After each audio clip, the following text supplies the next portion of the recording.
Hello friends, welcome to my channel excellent coaching. हम लोग chapter 2 की बात कर रहे थे। इससे पिछले वाली वीडियो में हमने स्टार्ट किया था क्लास 12th का चैप्टर 2 सेल्फ एंड पर्सनालिटी, जिसमें सेल्फ से रिलेटेड हमने बहुत सारे टर्म्स भी डिस्कस किए थे। सेल्फ का मीनिंग क्या होता है और सेल्फ आइडेंटिटी क्या होती है, ठीक है। और हमने ये भी डिस्कस किया था कि सेल्फ में पर्सनल सेल्फ और सोशल सेल्फ होती है। पर्सनल मीन्स जो हमसे हमारे खुद से रिलेटेड होती है, जैसे हम अपने से कंसर्न होते हैं, जिसमें जैसे हमारा कंफर्ट हो गया, हमारी हैप्पीनेस हो गई, ठीक है। और सोशल सेल्फ क्या होता है, जब हम दूसरे से कंसर्न्ड होते हैं, जैसे हम दूसरों को एम्पैथी दिखाते हैं और दूसरों के साथ कोऑपरेट करते हैं, तो वो हमारा सोशल सेल्फ हो गया। तो पर्सनली जो हम अपने आप के लिए सोचते हैं वो हमारा पर्सनल सेल्फ है। दूसरे लोग जो हमारे लिए सोचते हैं वो हमारा सोशल सेल्फ है, ठीक है। उसके बाद आते हैं आपके कुछ टर्म्स है 4 यहाँ पे इंपॉर्टेंट जो सेल्फ से रिलेटेड है, जिसमें स्टूडेंट्स काफ़ी ज़्यादा कंफ्यूज हो जाते हैं, क्योंकि सारे सेल्फ से रिलेटेड सेल्फ है सारे, और आपस में एक दूसरे से कोइंसाइड करते हैं, तो बच्चे आगे पीछे लिख देते हैं, कभी कॉन्सेप्ट में एफिकेसी का डेफिनेशन डाल देते हैं, कभी किस में। तो इसको समझ लेते हैं अच्छे से, ताकि आपको ये याद ना करना पड़े, आप अपने आप आंसर्स का बना के लिख सको, ठीक है। तो सबसे पहले तो सेल्फ कॉन्सेप्ट है। सेल्फ कॉन्सेप्ट क्या होता है कि आपके जैसे कॉन्सेप्ट्स होते हैं किसी चीज़ को लेके, किसी सब्जेक्ट को लेके कुछ कॉन्सेप्ट्स होते हैं, ठीक है, जो उसको समझने में हेल्प करते हैं, उसको अंडरस्टैंड करने में। हम कहते हैं ना कि बुक के अंदर, टॉपिक के अंदर आपको कॉन्सेप्ट समझना ज़रूरी है। तो कॉन्सेप्ट सेल्फ का भी होता है। सेल्फ का कॉन्सेप्ट होता है कि आपको अपने अंदर के एट्रीब्यूट्स और कॉम्पिटेंसीज को जानना ज़रूरी है। एट्रीब्यूट्स मतलब आपके अंदर जो करेक्टरिस्टिक्स हैं आपकी खुद की, और कॉम्पिटेंसीज मतलब जो आपके टैलेंट्स हैं जिसमें आप अच्छा कर सकते हो। एट्रीब्यूट्स मीन्स आपकी करेक्टरिस्टिक्स हैं, जैसे कि आप एक्सट्रोवर्ट हो, इंट्रोवर्ट हो, शाई हो, टॉकेटिव हो, ज़्यादा बोलते हो, शर्माते ज़्यादा हो, कम बोलते हो। ये तो एट्रीब्यूट्स हो गए, करेक्टरिस्टिक्स हो गए। कॉम्पिटेंसीज हो गई, आप किस चीज़ में अच्छे हो, आप पढ़ाने में अच्छे हो, आप बोलने में अच्छे हो, आप लिखने में अच्छे हो। तो जब तक हमें हमारे एट्रीब्यूट्स और कॉम्पिटेंसीज नहीं पता होंगी, हम अपने बारे में कोई सेल्फ कॉन्सेप्ट नहीं बना सकते। और अगर कोई हमसे पूछे आप क्या अपने बारे में बताओ, तो हम उसको भी नहीं बता सकते, क्योंकि हमें अपना सेल्फ कॉन्सेप्ट खुद ही बनाना पड़ता है। और अपने आप को जानने के लिए बहुत ज़रूरी है कि अपने एट्रीब्यूट्स और कैरेक्टरिस्टिक्स को जाना जाए, कॉम्पिटेंसीज को जाना जाए।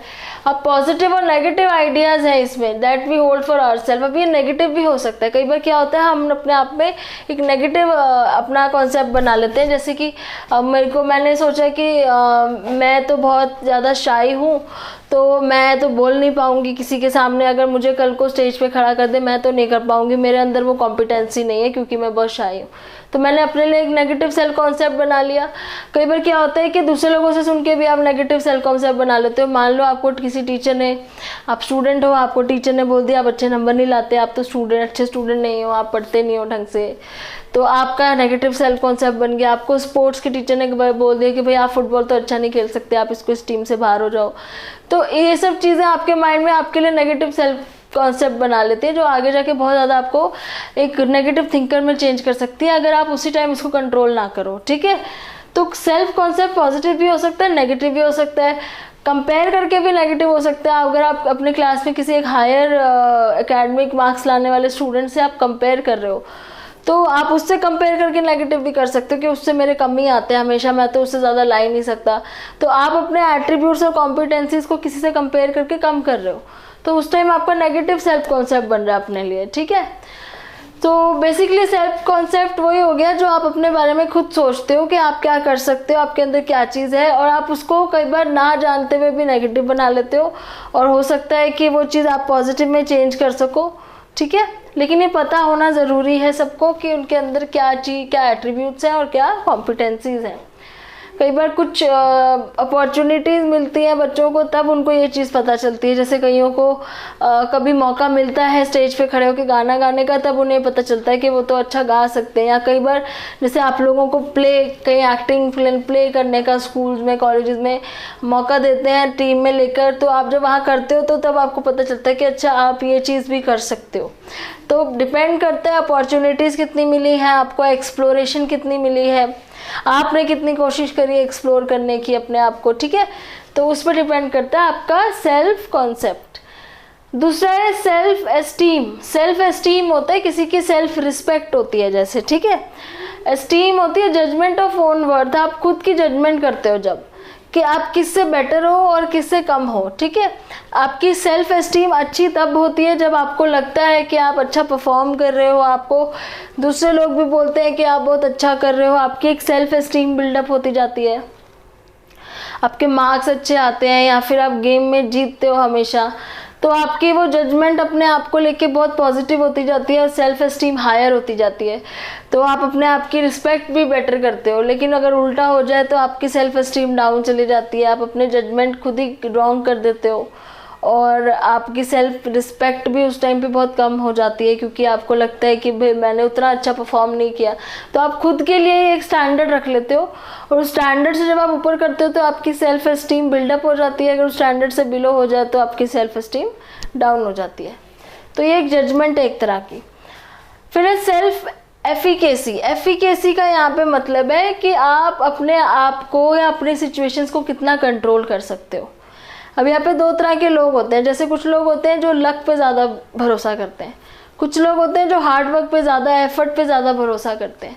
अब एफिकेसी जो होती है ना उनकी ज़्यादा स्ट्रांग होती है, जो अपनी विल पावर, अपने एफर्ट्स पे ज़्यादा डिपेंड होके उनको यूज़ करके अपना लक चेंज करने की कोशिश करते हैं, ना कि लक के ऊपर डिपेंड होके वेट करते हैं कि कब सिचुएशंस चेंज होंगी।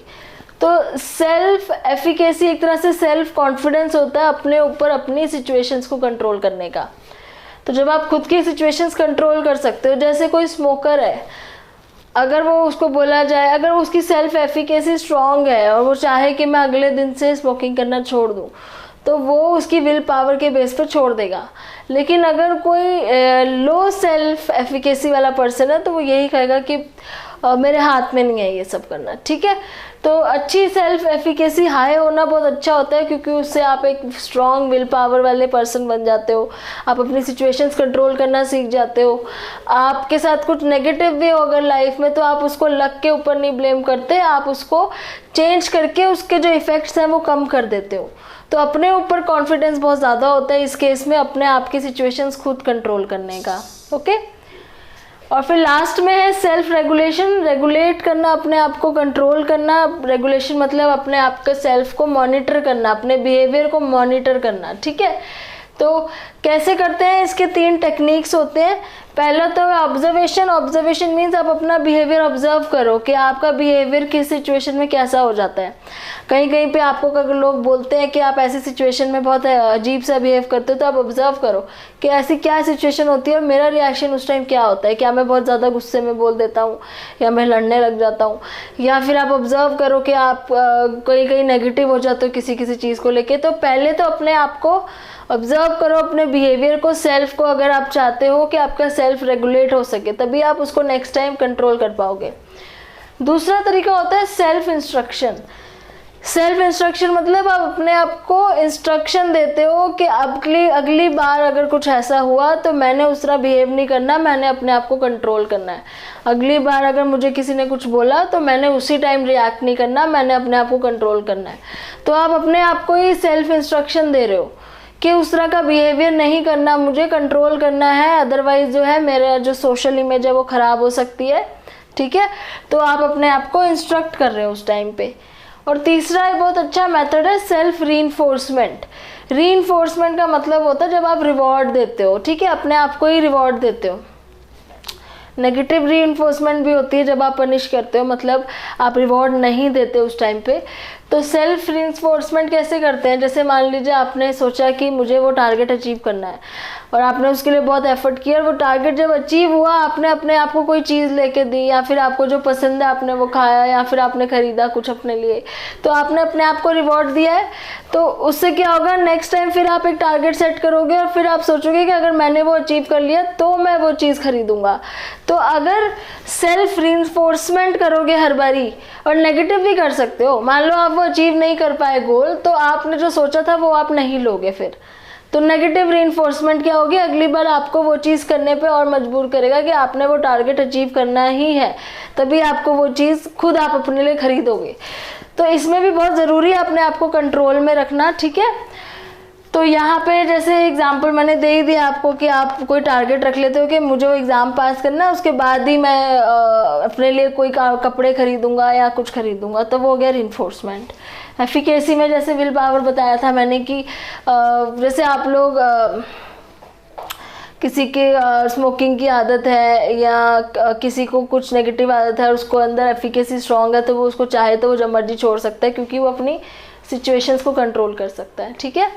और सेल्फ एस्टीम हो गया आपका सेल्फ रिस्पेक्ट या आपकी जजमेंट आपके ऊपर खुद की, और वो डिपेंड करता है कि आप कितने अच्छे अचीवमेंट्स अचीव करते हो अपनी लाइफ में। और सेल्फ कॉन्सेप्ट पॉजिटिव और नेगेटिव दोनों हो सकते हैं।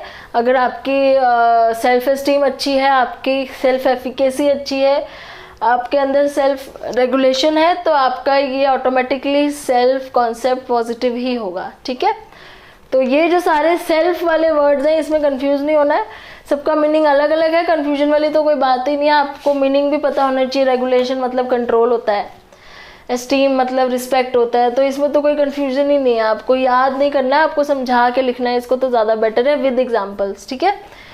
तो ठीक है, अब आपको समझ आ गया है तो बहुत अच्छी बात है, अदरवाइज स्टिल आप कमेंट्स कर सकते हैं।